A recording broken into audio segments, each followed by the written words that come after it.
And today we're going to be talking about some of the warning signs I'm seeing and that are being commented. For example, this data is from the Halifax House Price Index for the UK housing market. So I'm going to zoom in a little bit on this. Let me just come forward and give you...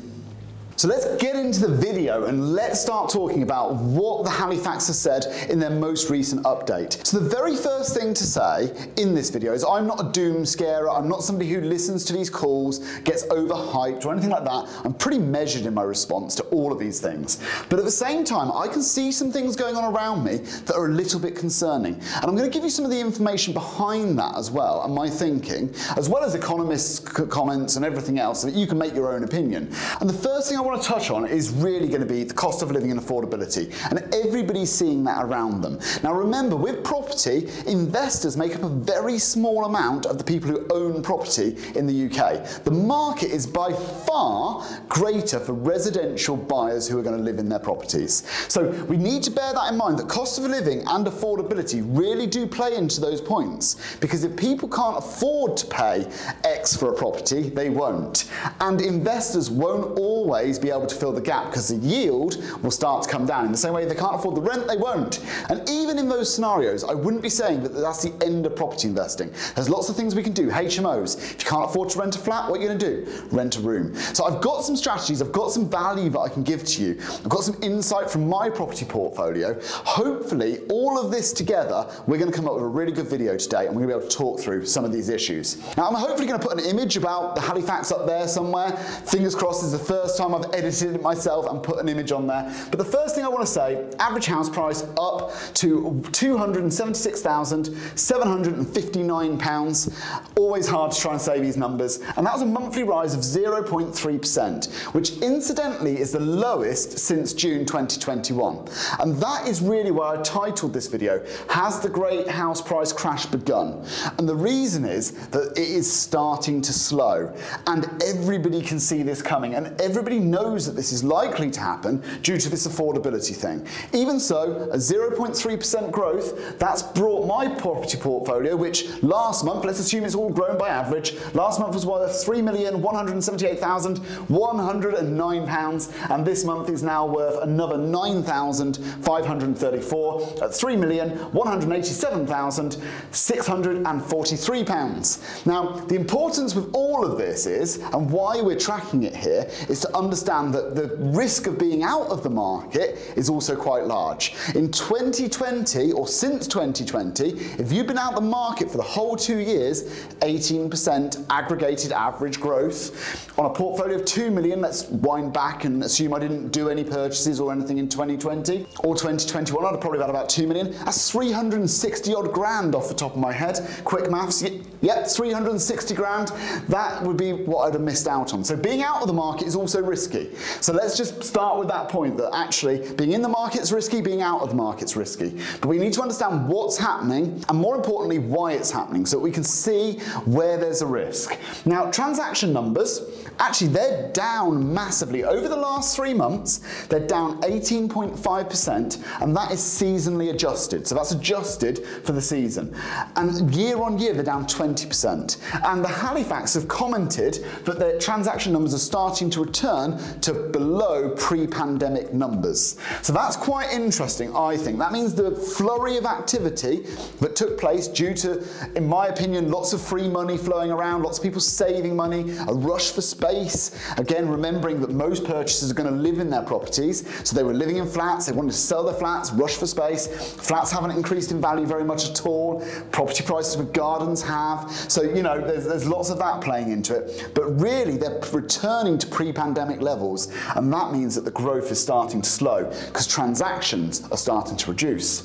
Now, the big thing in the news at the moment, and the big thing in everything, is issues of the cost of living and affordability. And first of all, that's not relating to property. We're talking about heating, we're talking about food, we're talking about haulage, we're talking about running your car, you know, petrol prices, all those things that feed in to the family budget. And that's really, really important, because the family budget really does dictate what you can afford to spend on your property, what you can afford to rent for, or what you can afford to buy for, because it's all about what you've got left over to pay that mortgage. Now, the Bank of England have just raised rates to 0.5%, and in itself, That is not a big number at all.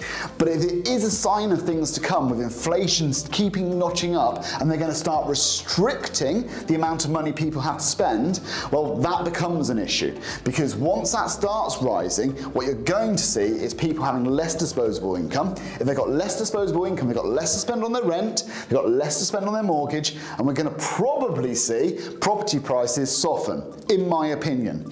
That doesn't mean that we won't see property prices continue to grow. I say soften. And soften is the key word here, I think, because ultimately, if property prices crash, it is a doomsday scenario. It is awful for the UK PLC.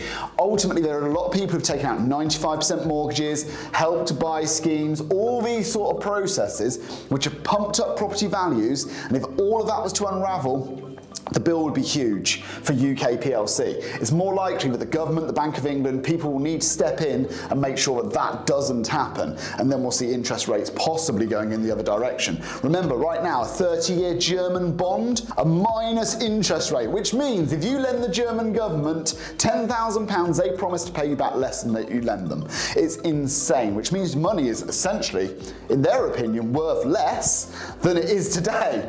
It's a really, really crazy. In the investment industry, it's referred to quite funnily as return-free risk. So I think it's 0.03. I mean, look it up. The German bond, 30-year, 10 years also in minus numbers, I believe. So it's not beyond the realms of possibility that in order to make prices recover and for things to get easier on households, that we would need to return to minus interest levels like they have had to in other areas of the world. Me personally, I think we're a long way away from that. At the moment, interest rates are still very, very low, and that average house price, we did some sums in the last video, you know, a mortgage on a £200,000 mortgage, even if you're getting like 2.5%, it's still very, very affordable. You're looking at £500 a month, something like that on a repayment basis. It's very affordable for the average person. But if that starts getting eaten away because of the cost of energy, because of the cost of oil, because of the cost of food and all the other things that you have to purchase, then we may be in for a little bit of a correction. I'm not saying that I don't think there might be a correction. There may well be. At the same time, in 2020, when people were telling me that there was going to be a big crash, I was purchasing properties during the coronavirus crisis, right at the very beginning, and I got some of the best deals I've ever got in my life. And who knows, today's prices may well be tomorrow's bargains. Because if we flip it on its flip side and say that inflation's running at 7.5%, well, the cost of building a house is going up. And we don't have enough supply anyway, and people are always going to need places to live. So as an investor, I'm certainly not going to let this at the moment change my approach. And the reason I'm not going to let it change my approach is because my approach has been to dollar cost average my purchases. I think, personally, the biggest risk in all of this is being out of the market. I think when you look back in time and you go, 2020, 2009, 2010, when I bought my first house, everyone was saying it was a terrible time to buy. The biggest crash had just happened. It's sure going to go down further, Mark. You can't possibly be buying at this level. I paid $176,000 for a 3-bed over near Erith, and that property today is worth nearly $400,000. So over time, property, in my experience, always comes good. I'm not going to jump because again in 2020, the same thing happened. People saying it's a terrible time to buy. I bought some of the best deals of my life. Last year, I bought some, and the prices were crazy, and people were going, oh my God, it's absolute mania out there. I bought some. Today they look like amazing deals. So me, this year I'm still going to buy. I'm still going to be looking at deals. But what I might change is my strategy. And if I see this cost of living becoming a thing, at the moment my strategy was to buy best deal, looking possibly at single lets, 10 to 12%, you know, nice steady income, because I've got quite a lot of HMOs. I might just focus on the HMO side if I think that people may be squeezed to the point that those that could afford a single flat now are going to have to move into shared accommodation, because shared accommodation rents are going to start to push up. Already, one of my rooms that was rented out for $620, we just re-rented it for $710. So that's a huge difference. That's per month, just for a single double, not a single room, a single occupancy double room.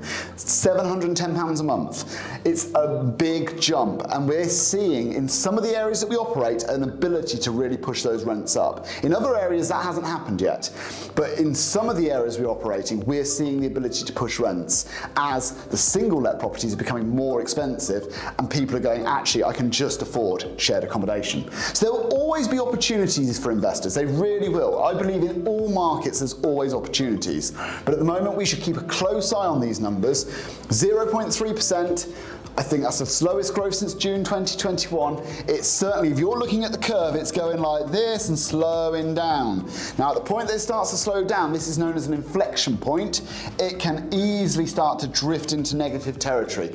And we've had 2 years of really strong growth. So we need to be aware of when this sort of thing happens because the pricing power will change. At the moment it's still a seller's market, but it may well turn into more of a buyer's market. And we'll do more videos on how you can negotiate some great deals when we have a buyer's market. So guys, if you haven't already liked this video, please give it a big like. Helps me out with the algorithm. I hugely appreciate it. I really do. And I appreciate every single person who's subscribed. Remember, we don't upsell anything on this channel. And because of that, we can bring you impartial content like this where you can make your own decision based on your information. So guys, let me know in the comments. Again, responding to every single one, and I'll see you on the next video. Cheers, guys.